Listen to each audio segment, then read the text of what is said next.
The heavy oak doors of the penthouse office snapped shut, severing the low hum of the Chicago traffic below. Stetson stood blocking the exit, the custom tailoring of his Italian suit doing nothing to hide the lethal tension coiled in his broad shoulders. A single drop of crimson blood stained his crisp white collar, a stark contrast to the cold, dead calm in his gray eyes. He stepped closer, his gaze slowly trailing down the tight, unforgiving curves of the burgundy velvet dress she had dared to wear. "Who are you planning to kiss after work in that dress?" the boss whispered, the jealousy in his gravelly voice sounding more like a death sentence than a question. Penelope Gallagher was a woman who understood the art of blending into the background. At 240 pounds, she knew the world often preferred to look right through her, and in the ruthless corporate hierarchy of Mercer Logistics, invisibility was a survival tactic. For 3 years, she had been the indispensable executive assistant to Stetson Mercer, a man whose legitimate shipping empire was merely a polished steel front for the most powerful underground syndicate in the Midwest. Penny organized his calendar, managed his offshore accounts, and quietly ignored the men with broken noses and bulging jackets who visited his office after hours. She was efficient, loyal, and unapologetically fat. She had long ago traded the exhausting pursuit of thinness for the comforting armor of loose cardigans, sensible flats, and black slacks. Stetson Mercer, a man who regularly dated runway models and European heiresses, never looked twice at her, which was exactly how Penny wanted it. Or so she told herself every night when she went home to her empty apartment. But today was a Friday in late November, and the biting wind whipping off Lake Michigan had brought with it a strange, reckless sense of rebellion. Tonight she wasn't going home to heat up leftovers. Tonight she had a date. His name was Connor, a charming accountant she had met at a coffee shop in Wicker Park. He had looked at her with genuine interest, not the polite pity she was accustomed to, and he had asked her to dinner at Gibson's Bar and Steakhouse on Rush Street. To mark the occasion, Penny had done something entirely out of character. She had marched into a boutique on the Magnificent Mile and spent an obscene amount of money on a dress. It was a deep, rich burgundy velvet wrap dress that clung to her heavy breasts, cinched at her waist, and draped over the wide flare of her hips. It didn't hide her size. It weaponized it. Paired with dark tights and a pair of thick-heeled boots, she looked like a woman who demanded to be seen. When she stepped off the private elevator onto the top floor of the Mercer Tower, the silence in the executive bullpen was deafening. Beatrice, the perpetually sour receptionist who subsisted on green juice and spite, dropped her Mont Blanc pen. Declan, Stetson's towering, scar-faced head of security, paused mid-stride, his eyes widening slightly before he gave Penny a low, appreciative whistle. "Looking sharp, Pen," Declan rumbled, adjusting his own tie. "Big plans." "Just dinner, Declan," Penny said, trying to suppress the heat rising in her plump cheeks. She hurried to her desk, painfully aware of the heavy sway of her hips and the rustle of the velvet. She spent the morning immersed in shipping manifests and quarterly projections, trying to ignore the way the luxurious fabric felt against her skin. At 4 p.m., the intercom on her desk buzzed with a sharp, impatient tone. "Penelope, my office," Stetson's voice crackled through the speaker, low and absolute. Penny grabbed her tablet and stood, smoothing the front of the dress. She pushed open the heavy oak doors to Stetson's office. The room was massive, lined with floor-to-ceiling windows offering a panoramic view of the Chicago skyline. Stetson was standing by the glass, his back to her, staring out at the darkening city. He was a frighteningly handsome man, 34 years old, with sharp, aristocratic features, dark hair clipped meticulously short, and the broad, muscular build of a bare-knuckle fighter, a remnant of his violent rise to power in the city's south side. "The customs clearance for the Rotterdam shipment has been finalized, Mr. Piran." "Mercer," Penny began, her voice professional and steady. And Alderman Hayes called again regarding the zoning permits for the new warehouses. Stetson didn't answer immediately. He turned around slowly, a crystal tumbler of amber liquid in his right hand. His eyes, a pale, piercing gray, locked onto her, For a long, suffocating moment, he didn't look at her face. His gaze dragged heavily over her body. He traced the deep V-neck line where the velvet strained against her cleavage, followed the cinch at her thick waist, and lingered on the curve of her heavy thighs. The air in the room seemed to evaporate. Penny shifted uncomfortably, clutching the tablet to her chest like a shield. Stetson was known for his icy detachment, but right now his eyes were burning with a dark, suffocating intensity she had never seen before. He took a step toward her, the ice in his glass clinking against the crystal. "What are you wearing?" he asked, his voice dropping an octave, slipping from smooth corporate boss into the dangerous cadence of the street boss he truly was. A dress, Mr. Mercer," Penny stammered, cursing herself for sounding so weak. "Is it inappropriate for the office? I can go home and change." "No," Stetson said sharply. He closed the distance between them, stopping mere inches away. Penny had to crane her neck to look up at him. She could smell his expensive bergamot cologne, mixed with the faint metallic scent of something darker, something she always tried to ignore. "You've worked for me for 3 years, Penelope," Stetson said, his eyes flicking to her lips. "In all that time, I have never seen you wear anything but shapeless wool and gray slack. You dress like a widow mourning a husband who died 30 years ago. And today you walk into my office looking like this." You reached out. Penny's breath hitched as his knuckles brushed the velvet covering her collarbone. The touch was agonizingly light, yet it sent a jolt of electricity straight to her core. "It's Friday," Penny whispered, her heart hammering violently against her ribs. "I have plans after work." Stetson's jaw clenched. The muscle feathered violently under his skin. The air around him suddenly felt charged with violence. "Plans? Yes. Dinner. With who?" "That is my private business, Stetson," she said, using his first name in a rare moment of defiance. His eyes darkened to the color of a stormy sea. He leaned down, his face so close to hers she could feel his breath ghosting over her cheek. "I don't like secrets in my organization, Penelope. I don't like wild cards, and I certainly do not like another man looking at what belongs in my office." Before she could process the possessive weight of his words, his hand snapped out, gripping her jaw firmly but not painfully, tilting her face up. "Who are you planning to kiss after work in that dress?" the jealous mafia boss asked his overweight secretary, his thumb brushing over her lower lip. "Because I promise you, whoever he is, he doesn't deserve the privilege." Penny practically fled the office. She broke away from his grip, mumbled something unintelligible about filing the Hayes reports, and retreated to the safety of her desk. Her pulse was a chaotic drumbeat in her ears. Stetson Mercer had just touched her. He had looked at her heavy, soft body, not with disgust but with a terrifying predatory hunger. By the time 5:30 p.m. rolled around, Penny's nerves were shredded. She grabbed her wool peacoat, said a hasty goodbye to Declan, who gave her a knowing, slightly pitying look, and hurried to the elevator. Outside, the Chicago evening was freezing. The city lights blurred against the gray twilight as Penny hailed a cab to Rush Street. She tried to push Stetson out of her mind. She was overthinking it. He was a control freak, a man who viewed his employees as property. It was a power play, nothing more. He was a dangerous criminal who lived in a world of violence and deception. She was just the fat girl who managed his schedule.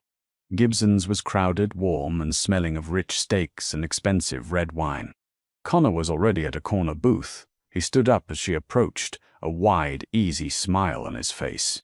He was handsome in an unremarkable, catalog model sort of way, sandy hair, blue eyes, a neatly pressed button-down shirt. "Penny," he said, taking her hand, "you look absolutely stunning. That dress is incredible on you."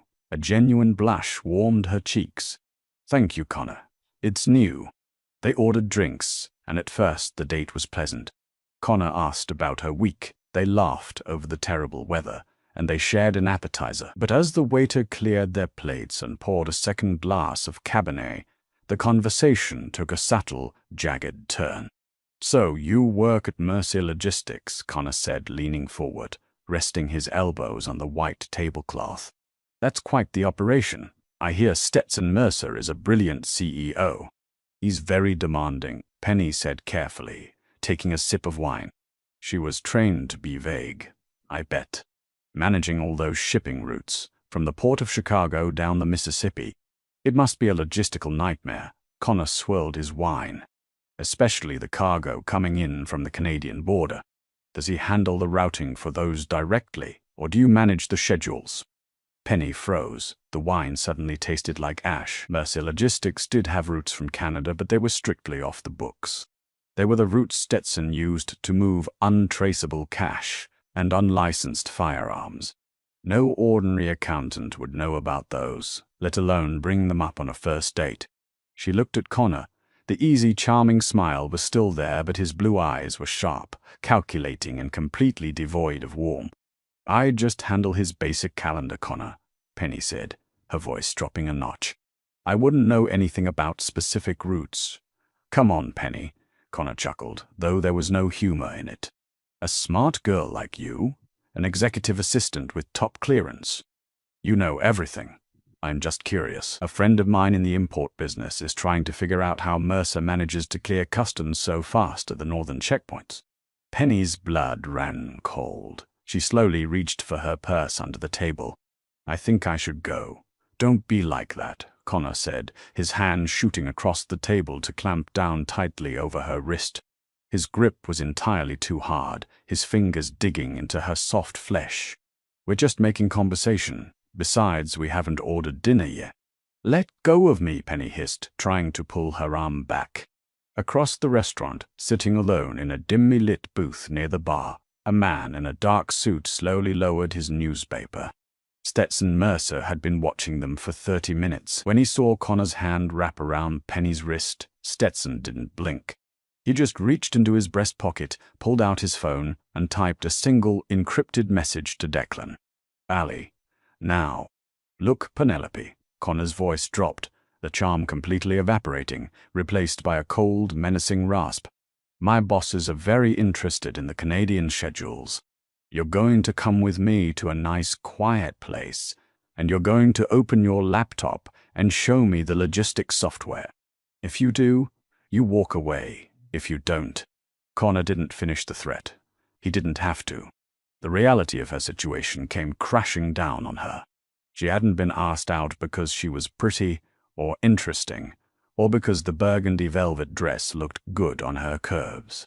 She had been targeted. She was a vulnerable, lonely, overweight woman who had access to the secrets of the most dangerous man in Chicago.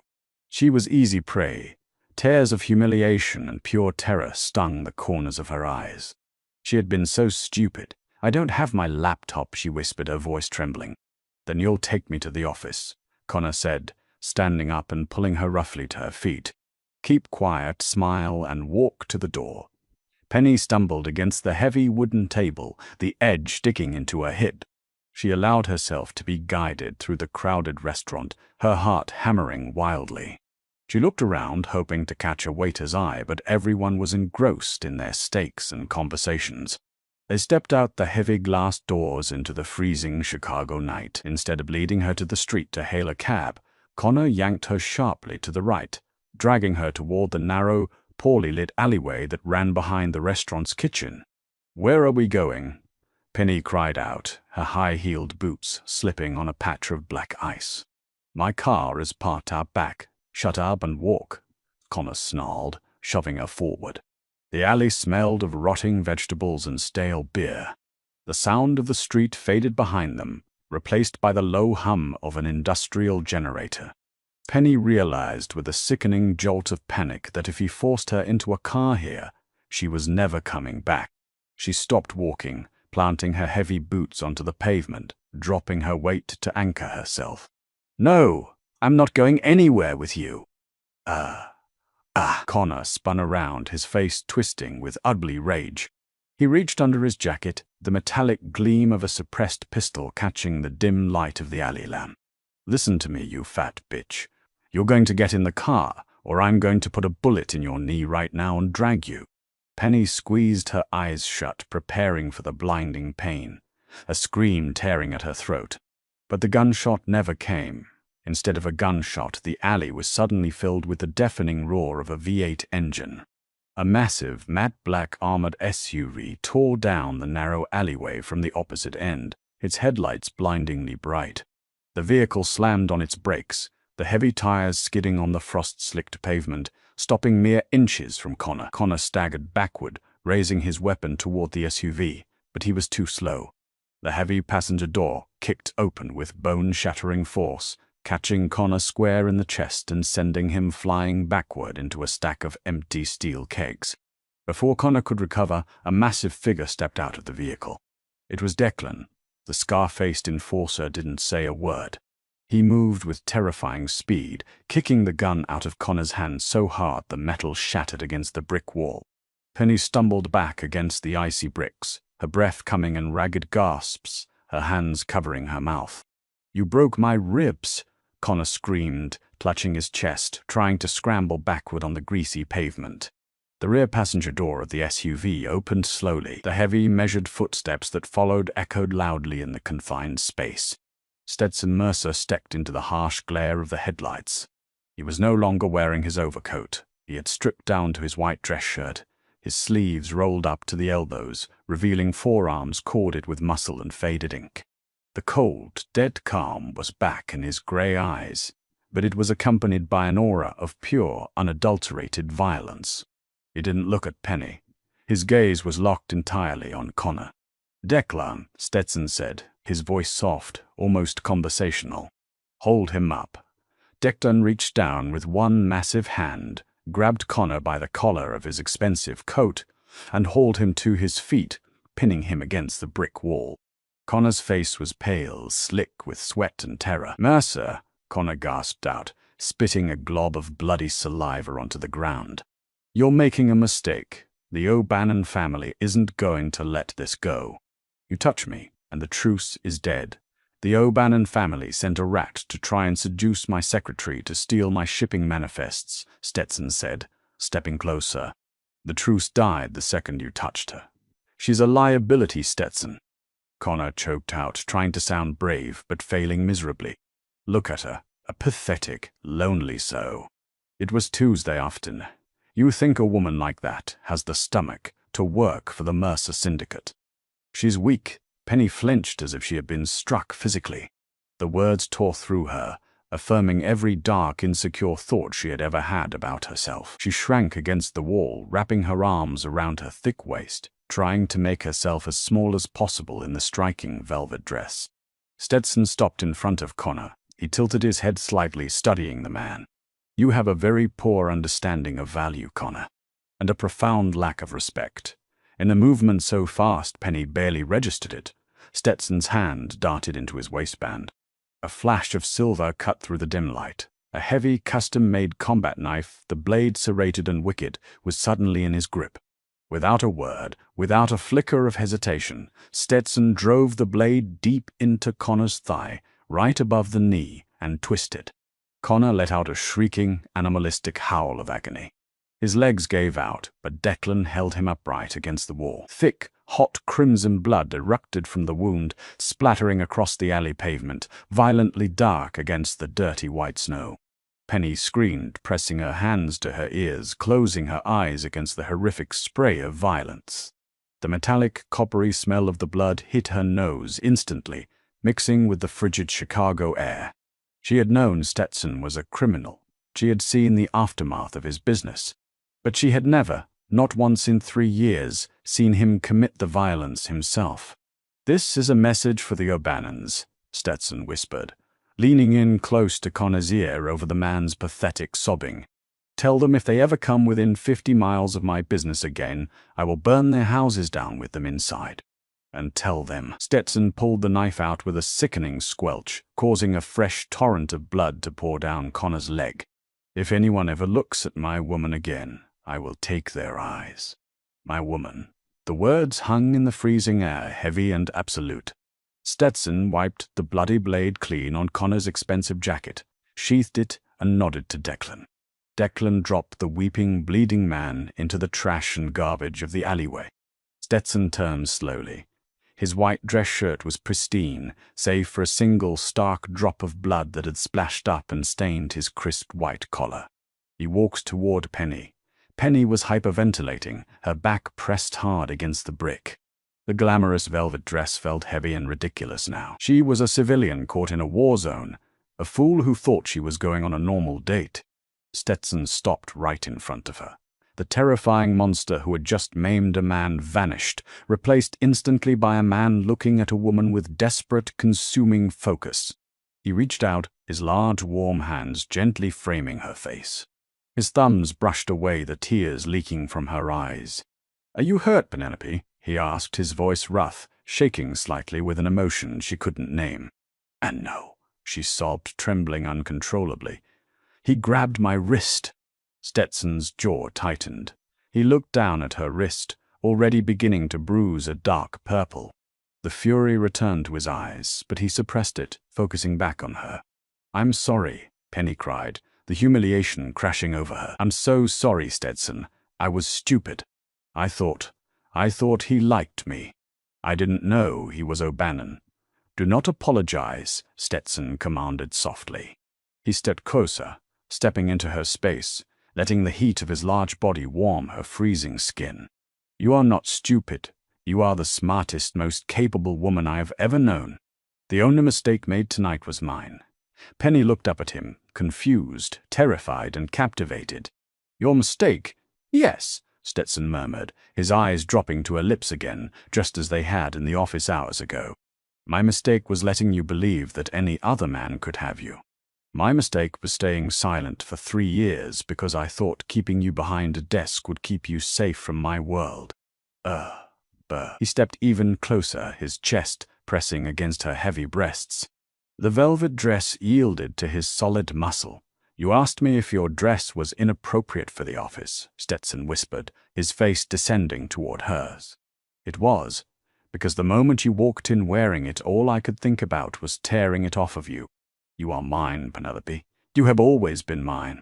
Before she could process the confession, Stetson's mouth crashed down onto hers. It wasn't a gentle kiss. It was bruising, desperate, and entirely possessive. He tasted of expensive bourbon and raw adrenaline. Penny gasped against his lips, and he took advantage, his tongue sweeping into her mouth, claiming her completely. His large hands slid from her face down to her neck, and then down her back, ripping the heavy flare of her hips, pulling her flush against him. For the first time in her life, Penny didn't feel fat, or invisible, or ugly. In the arms of the most dangerous man in Chicago, surrounded by the smell of copper blood and freezing rain, she felt like a goddess. She wrapped her arms around his thick neck, kissing him back with a fierce, desperate hunger she hadn't known she possessed.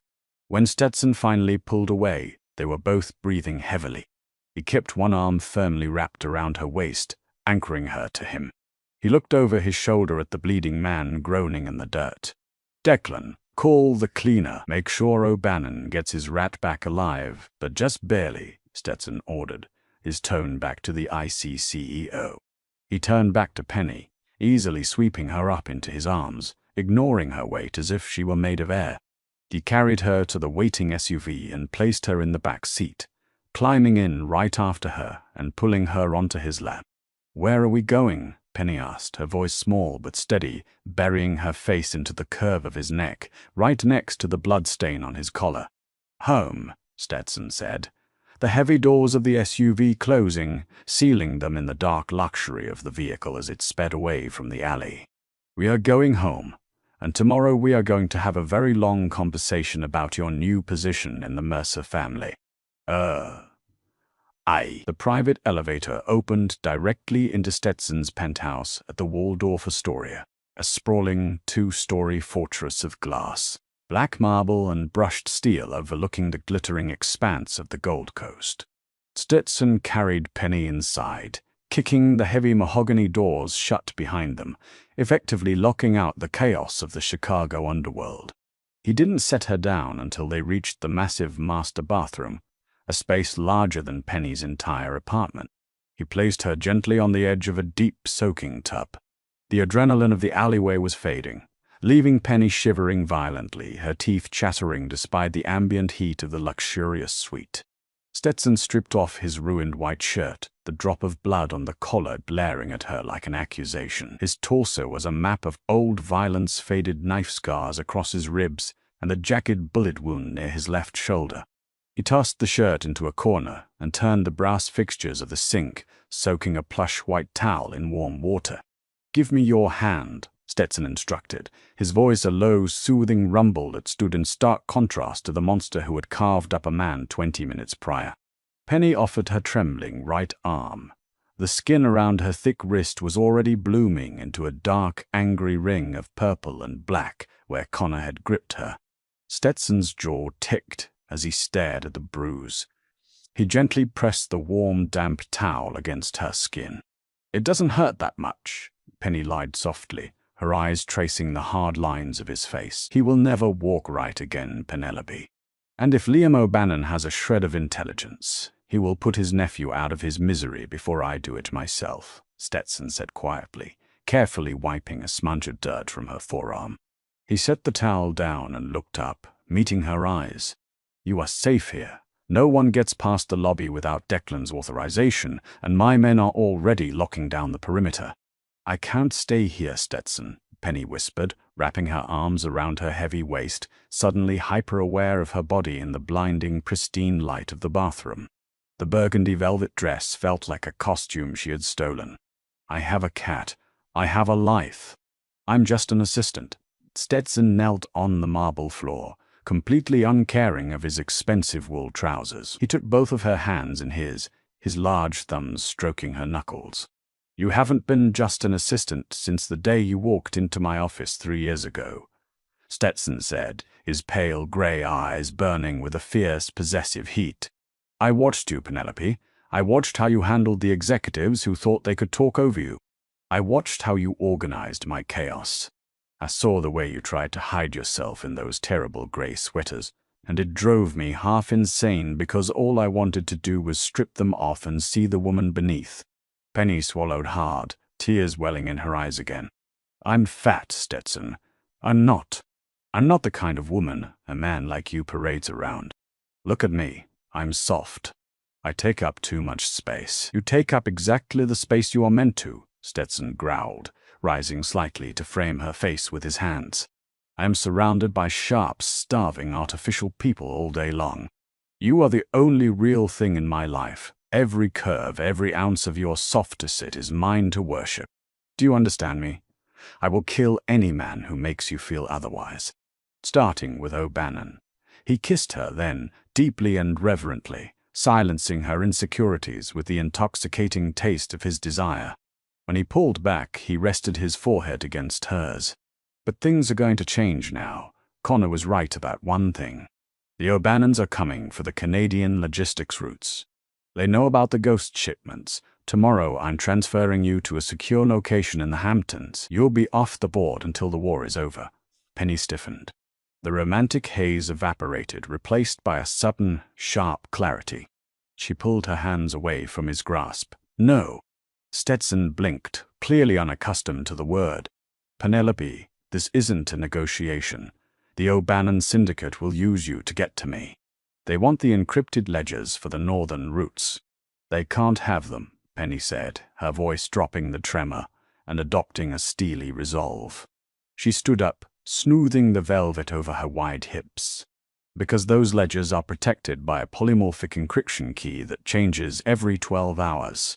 Stetson stared at her, his brows knitting together. "How do you know that?" "Only my head of cybersecurity knows the encryption protocols."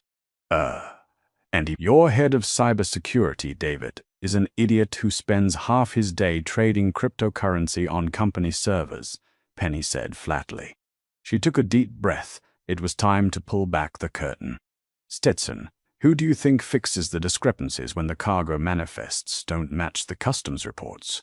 Who do you think reroutes the shell company funds through the Cayman accounts before the IRS algorithms can flag them?" Stetson was utterly silent. 3 years ago, when you hired me, your digital infrastructure was a mess," Penny continued, pacing the marble floor, the heavy thud of her boots echoing in the large room. You were bleeding money on the Toronto route because your dispatchers were using outdated radio frequencies that the feds were easily tapping. I didn't just manage your calendar. I rewrote the entire routing algorithm. I built the shadow ledger. You built the network. Stetson breathed out, looking at her as if he were seeing her for the very first time. I have a master's degree in applied cryptography from MIT, Stetson. I graduated top of my class under my mother's maiden name, Penny revealed, her chin held high. I took a job as a secretary because I wanted a quiet life after a corporate espionage scandal at my last firm nearly got me indicted. I wanted to be invisible, but when I saw how exposed your syndicate was, I couldn't help myself. I fixed it. I am the architect of the Canadian roots. A slow, terrifying smile spread across Stetson Mercer's face. It wasn't the smile of a lover. It was the smile of a ruthless king who had just discovered his queen was a dragon. You, Stetson murmured, standing up and closing the distance between them, wrapping his arms around her waist and pulling her lush body against his chest. You are magnificent. I'm not going to the Hamptons, Stetson, Penny said, looking up into his eyes, her heart pounding with a new, thrilling kind of adrenaline. If Liam O'Bannon wants a war over my logistics network, he's going to find out exactly why you don't mess with the woman who holds the keys. By Tuesday, the city of Chicago was holding its breath. The underground truce was shattered, and the fallout was swift and brutal. Liam O'Bannon, an old-school Irish mob boss who still believed in solving problems with car bonds and baseball bats, was out for blood. The maiming of his nephew Connor was an insult he could not ignore. But O'Bannon was also cunning. He knew Stetson Mercer's private army, led by Declan, was practically impenetrable in a street war. So Liam struck where it hurt most, the legitimate front.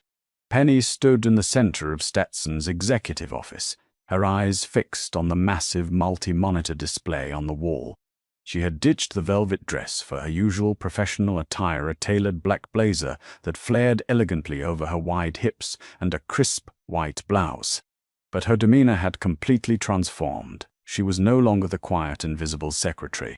She was commanding the room. They put a freeze on the Mercer Logistics primary accounts at Chase Bank, Stetson said, pacing behind his heavy oak desk, his voice tight with suppressed fury. And 2 of our cargo ships are being held at the port of Montreal. Customs officials are citing anonymous tips about contraband.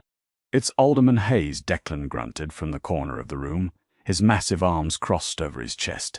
He was cleaning the slide over Block 19. O'Bannon owns Hayes.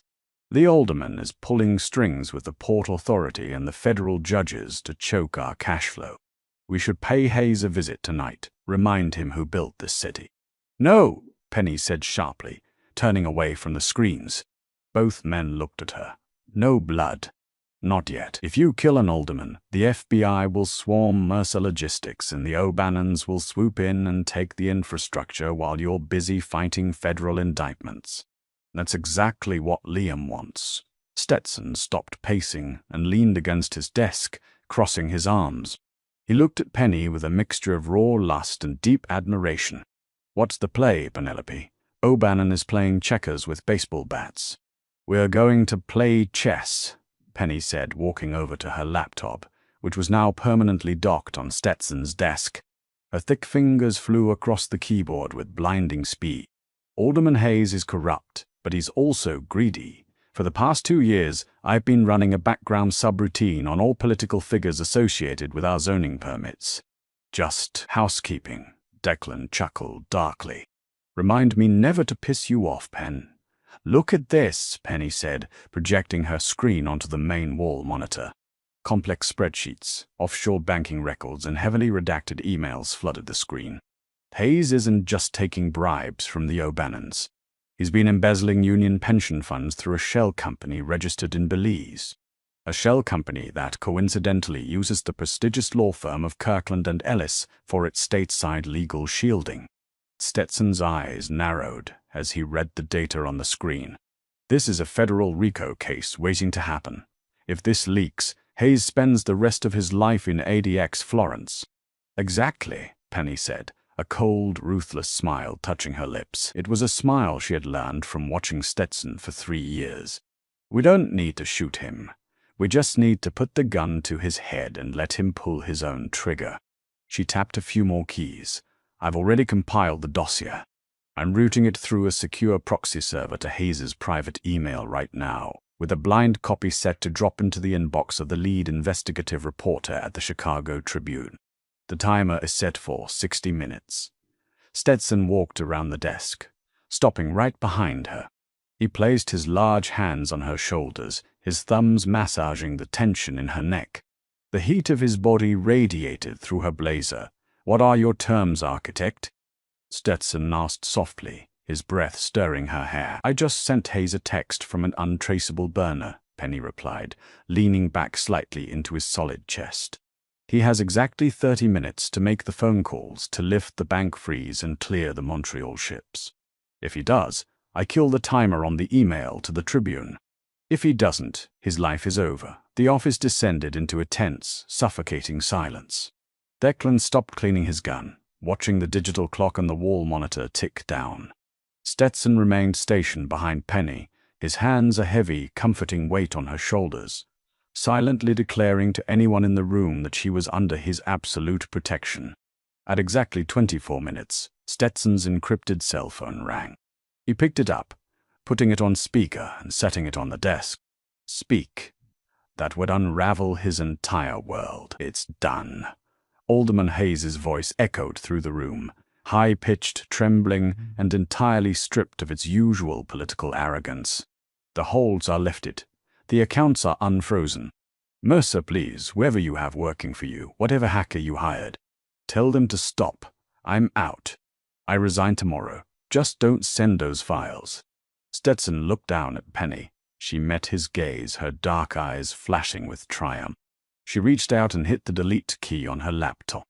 The timer on the screen vanished. "Have a pleasant retirement, Alderman," Stetson said coldly, and ended the call. Declan let out a low whistle. "Well, I'll be damned. Not a single bullet fired. Send a team to the Montreal ports to ensure the cargo moves immediately." Stetson ordered his enforcer, "and double the guard on Penelope's apartment. Go." "Yes, boss," Declan said, giving Penny a respectful nod before slipping out of the heavy oak doors. Once they were alone, Stetson reached down, grasped the arms of Penny's chair, and spun her around to face him. He braced his hands on the armrests, leaning in, caging her in. "You just saved my empire in less than 30 minutes from a laptop," Stetson said, his voice a gravelly whisper. "I protect what's mine, Stetson," Penny said boldly, her hands coming up to grip his lapels. She was done hiding. She was done feeling inadequate. She was exactly the woman this terrifying man needed. "Liam O'Bannon is going to realize his political shield is gone," Stetson murmured, his lips brushing hers. "He's going to be desperate. He'll come for us directly now." "Let him come," Penny breathed against his mouth, pulling him down into a searing, victorious kiss. "We'll be ready." Heavy rain battered the reinforced glass of Mercer Tower on Thursday night, washing the neon glow of the Chicago skyline into a smeared, chaotic watercolor. Inside the subterranean server level, 3 stories beneath the bustling pavement of Lower Wacker Drive, the air conditioning hummed with a frigid, mechanical intensity. Penelope Gallagher sat in the center of the flashing server racks, a black tactical jacket zipped tightly over her thick curves. The velvet dress was a distant memory. Tonight she was dressed for war. Her fingers danced across the illuminated keyboard of her custom rig, her eyes tracking the anomalous data spikes on the dark web monitoring software she had built from scratch. "They're moving," Penny said, her voice echoing in the cavernous room. Stetson Mercer stood behind her, loading a fresh magazine into his Sig Sauer Pre-226. He wore black tactical gear, his broad shoulders tense, the faint metallic scent of gun oil clinging to him. Declan was positioned near the reinforced steel door, racking a heavy Mossberg shotgun. Liam O'Bannon, stripped of his political protection and hemorrhaging money after the Chase bank freeze, had done exactly what Penny predicted. He had panicked. In the underground world, a boss who looked weak didn't survive the week. O'Bannon had mobilized his heaviest hitters. bypassing the heavily fortified street-level entrances by using the decommissioned maintenance tunnels that connected directly to the city's ancient subway grid. "How many, Penelope?" Stetson asked, stepping closer to her chair, his eyes fixed on the red dots multiplying on her monitors. "3 teams of 4, Penny replied, her heart drumming a steady, adrenaline-fueled rhythm against her ribs. She wasn't terrified like she had been in the alleyway. She was in her element, 12 men heavily armed. They just breached the sub-basement fire doors. They're bypassing the biometric scanners using military-grade decryptors. "They think they're sneaking in," Declan rumbled, a cruel, anticipation-laced grin splitting his scarred face. "Let them think it," Penny said, her fingers flying over the keys. She initiated the Castle Doctrine protocol she had coded into the building's smart infrastructure, and cutting the primary power to levels B1 through B3. "Switching to emergency red light only. I'm also locking the elevator shafts and venting the HVAC systems in the east corridors to drop the temperature to near freezing. Let's make them miserable." The server room plunged into darkness for a fraction of a second before the backup generators kicked in, bathing them in a bloody crimson glow. On the security feeds, Penny watched as O'Bannon's heavily armed mercenaries stumbled in the sudden darkness of the sub-basement. They were professionals equipped with night vision goggles, but they weren't prepared for the building itself to fight back. "Declan, Team Alpha is routing through the east stairwell. I've deadbolted the exits on floors 2 and 3. They are trapped in the concrete chute," Penny instructed, her voice devoid of emotion, pure calculation taking over. "My favorite kind of fish in a barrel," Declan said, chambering around. He opened the server room door and slipped out into the shadows, a massive apex predator hunting in his own territory. "Team Beta is trying to hack the service elevator," Penny continued, typing furiously to counter their digital intrusion. "They're using a brute force algorithm. It's sloppy." She hit a command, overloading the elevator's motherboard with a massive electrical surge. On the screen, a shower of sparks erupted from the elevator control panel, blowing the mercenary tech backward. "That leaves Team Charlie. And Liam O'Bannon himself," Stetson noted, pointing to the largest cluster of red dots moving purposefully through the central corridor, heading straight for the server room. O'Bannon wanted the digital ledgers, and he wanted Stetson's head. "He brought his personal guard," Penny observed, zooming in on the feed. Liam O'Bannon, a stocky, silver-haired man with a bulldog face, marched in the center of a diamond formation of heavily armed enforcers. "They're 2 minutes out. Stetson, the reinforced door will hold against small arms, but they have breaching charges. Then we open the door for them," Stetson said, a terrifying icy calm settling over his aristocratic features. He looked down at Penny, his gray eyes burning in the red emergency light. "Are the uploads complete?" "Almost," Penny said, an encrypted progress bar ticking across her main screen. "I need 90 seconds. "I will give you 90 seconds, Stetson promised. He kissed the top of her head a brief, fiercely protected gesture, and walked toward the steel door, his gun raised. Gunfire suddenly echoed through the concrete walls, a deafening rhythmic booming coming from the east stairwell. Declan had found Team Alpha. The screams that followed were short, brutal, and entirely obscured by the blast of the Mossberg. Blood was already spilling in the foundations of Mercer Tower. "They're at the corridor entrance," Penny warned, watching the camera feed outside their door. "Kill the lights in the corridor," Stetson ordered. Penny hit the switch. Outside, the hallway went pitch black. Immediately, the sound of heavy boots echoed outside the server room. Someone slapped a block of C4 against the reinforced steel. "Fire in the hole," a muffled voice shouted. "Brace," Stetson commanded. Penny clamped her hands over her ears and ducked under the heavy steel desk. The explosion rocked the subterranean floor, sending a shockwave that rattled her teeth. The heavy steel door was blown inward, tearing off its hinges and crashing onto the server room floor with a deafening metallic screech. Thick, acrid gray smoke billowed into the crimson-lit room. Through the smoke, 3 mercenaries stormed in, assault rifles raised, sweeping the room. But Stetson was a ghost. He had positioned himself perfectly in the blind spot created by the blown door. Stetson moved with lethal precision. He fired twice, the suppressed rounds taking down the first mercenary with a wet thud. The second guard turned, firing wildly into the server racks, shattering glass and showering the room in sparks. Stetson didn't flinch. He closed the distance, grabbed the barrel of the man's rifle, forcing it upward, and drove his combat knife deep into the man's throat. Hot, arterial blood sprayed across the black server cabinets. The third mercenary swung around, locking his sights on Penny, who was huddled beneath the desk, illuminated by the glow of her monitors. "No!" Stetson roared, throwing his knife. The heavy blade buried itself to the hilt in the mercenary's chest, dropping him instantly, his blood pooling rapidly on the polished concrete floor.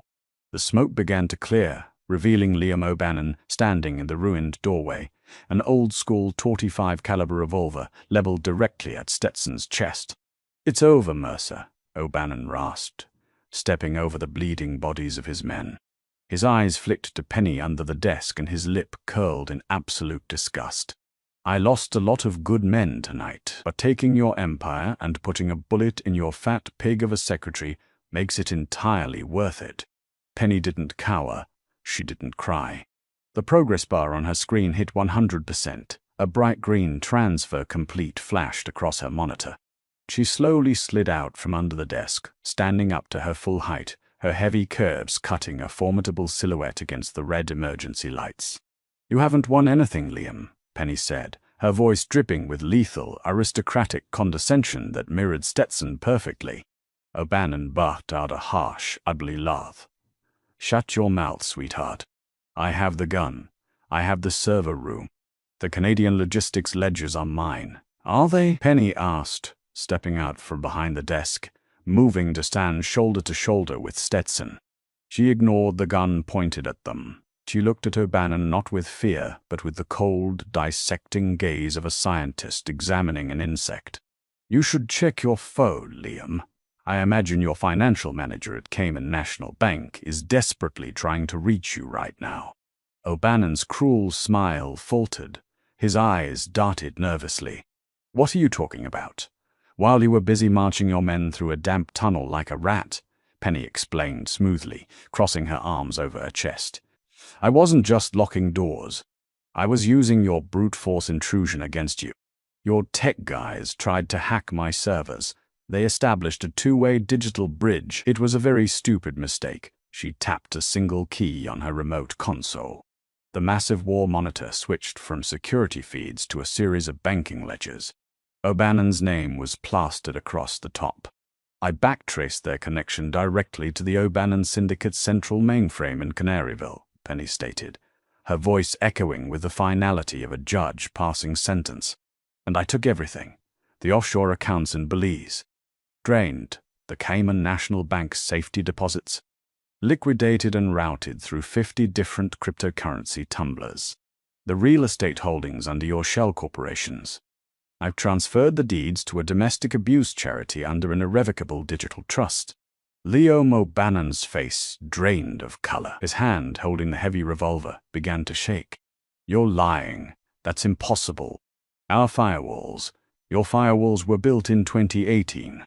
They were pathetic," Penny sneered. "But I didn't just take your money, Liam. I took your freedom." She hit another key. A copy of an email appeared on the screen, addressed to the special agent in charge at the FBI Chicago field office on Roosevelt Road. Attached were thousands of files, every bribe you paid to Alderman Hayes, every hit you ordered over the last decade, the exact coordinates of your weapons caches in the South Side, Penny listed, driving the nails into his coffin. "I sent it to the feds 5 minutes ago. Your empire is gone. Your money is gone. You are a ghost, Liam, and the FBI SWAT teams are currently tearing your Canaryville headquarters apart." O'Bannon stared at the screen, his mouth opening and closing soundlessly. The devastating reality of his total ruin crashed over him. The hard karma of a lifetime of brutality, delivered by the very woman he had called a weak liability and a fat pig. "You," O'Bannon choked out, raising the trembling gun, his eyes wide with desperate, unhinged madness. "I'll kill you both." Before his finger could twitch on the trigger, A thunderous boom erupted from the hallway.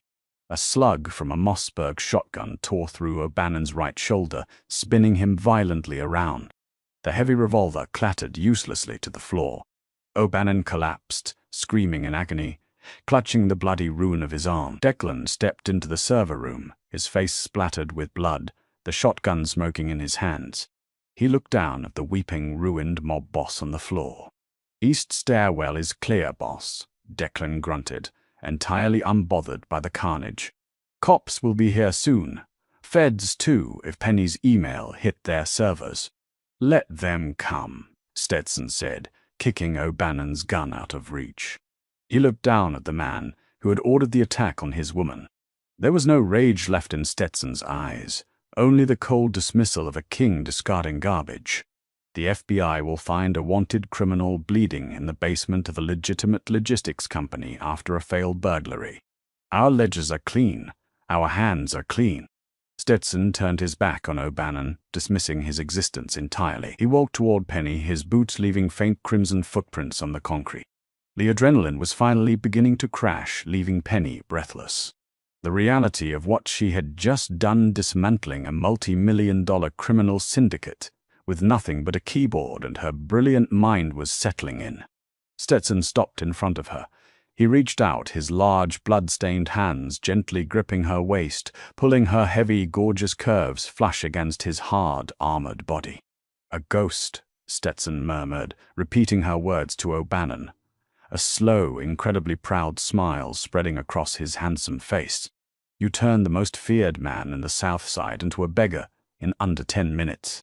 Bye." "He insulted my intelligence," Penny whispered, wrapping her arms around his thick neck, the smell of gun smoke intoxicating her. "And he threatened what belongs to me." Stetson's eyes darkened with raw, possessive heat. "What belongs to you? You," Penny said boldly, surging upward on her toes, pressing her soft, full lips against his. "This empire, all of it. I'm not hiding in the background anymore, Stetson. I am your partner." "You are my queen," Stetson corrected fiercely, capturing her lips in a deep, bruising kiss that tasted of victory and blood. He poured every ounce of his devotion into her, worshipping the brilliant, beautiful, overweight woman who had just cemented his rule over the city.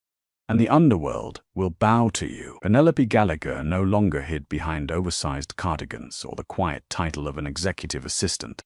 Standing beside Stetson Mercer in the penthouse overlooking the Chicago skyline, she wore her curves in tailored designer silk, a queen surveying her undisputed territory. The underground war had ended not with a barrage of street fire, but with the quiet, lethal keystrokes of a woman the world had fatally underestimated. Liam O'Bannon's empire was reduced to ashes, his legacy erased by the very secretary he had dismissed as a weak liability. Stetson wrapped his scarred arms around her waist, pulling her heavy, warm body against his chest, completely devoted to the brilliant architect of his shadow network. They ruled the city's legitimate and illegitimate banes together, a testament to the fact that true power doesn't shout from the rooftops, it waits, watches, and strikes from the shadows.